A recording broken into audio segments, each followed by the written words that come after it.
जैसे कि हम सब जानते हैं कि कैंसर एक बहुत ही भयानक बीमारी है और हम यहाँ पर सब बैठे लोग ये भी जानते हैं कि पिछले पौने 2 महीनों 4 जून को हम चुनकर आए थे और मेरे को लगता being a member of parliament पिछले पौने 2 महीनों में मैंने सबसे ज़्यादा कैंसर पेशेंट की चिट्ठियाँ के ऊपर साइन किए प्राइम मिनिस्टर रिलीफ फंड के लिए। आपका प्रश्न क्या है?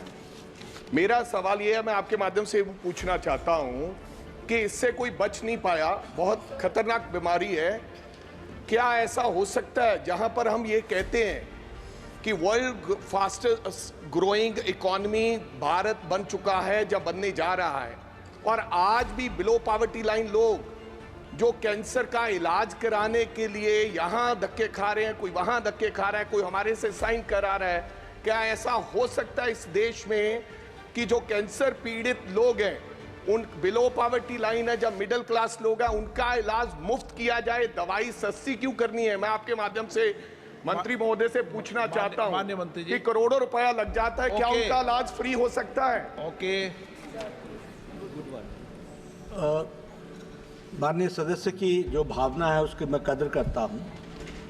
सच में कैंसर एक जानलेवा बीमारी है और इसकी तकलीफ जिस परिवार पर पड़ती है, एक तरीके से उस परिवार की स्थिति खराब हो जाती है। लेकिन हमारी प्रधानमंत्री जी के नेतृत्व में चलने वाली सरकार ने इसके लिए बहुत से कदम उठाए हैं और कदम उठाने की दृष्टि से कैंसर केयर यूनिट्स का लगने से लेकर के आयुष्मान भारत में 50 करोड़ पीपल, 10 करोड़ 34 लाख फैमिलीज को 5 लाख रुपए का सालाना असिस्टेंस दे करके उनको आयुष्मान भारत में सपोर्ट करने का प्रयास किया गया। तो जो गरीब लोग हैं, गरीब लोगों को इसमें जोड़ करके देखने का प्रयास हुआ है ताकि कैंसर का इलाज हो सके। उसी तरीके से जो बहुत से जो प्रोसीजर्स हैं कैंसर के, वो जो बीपीएल वाले हैं उनका तो फ्री भी होता है, लेकिन बहुत सी जगह पर जो हम लोगों का फ्री डायग्नोस्टिक फैसिलिटीज़ हम लोगों ने दी है, राइट फ्रॉम पीएचसी से लेकर के टर्शरी केयर यूनिट तक, उसमें इन सारी चीज़ों की चिंता की जाती है। मैं यहाँ ये भी बताना चाहता हूँ कि हम इस पर 3 बातों पर काम कर रहे हैं। एक तो प्रिवेंटिव, प्रोमोटिव और क्यूरेटिव।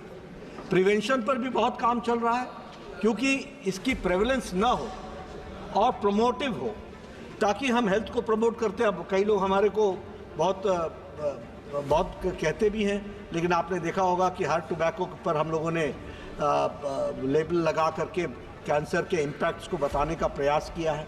उसी तरीके से टोबैको का क्या इम्पैक्ट पड़ता है इसको भी बताने का प्रयास किया है, और प्रिवेंशन के दृष्टि से और जितने भी प्रयास हो सकते हैं वो किए गए हैं।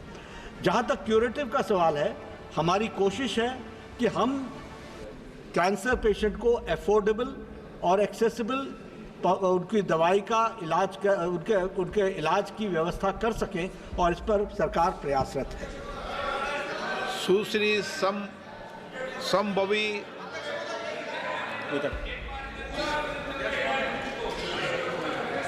धन्यवाद अध्यक्ष महोदय।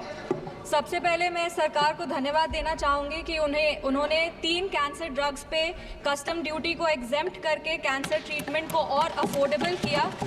मेरा प्रश्न कार टी सेल थेरेपी से है, जो कैंसर ट्रीटमेंट के लिए एक अफोर्डेबल माध्यम है, पर अभी ये पूरे देश में सिर्फ 30 अस्पतालों में है। मेरा प्रश्न माननीय मंत्री जी से ये है कि कैंसर ट्रीटमेंट को कार टी सेल थेरेपी के माध्यम से और अफोर्डेबल करने के लिए ये ग्रामीण और पिछड़े इलाकों में कब शुरू होगा, जिससे गरीब परिवारों को भी इसका लाभ मिल सके? नहीं, इस फैसिलिटी को एक्सपैंड करना है इन ड्यू कोर्स, जैसे जैसे होता है उसको अब एक्सपैंड करेंगे।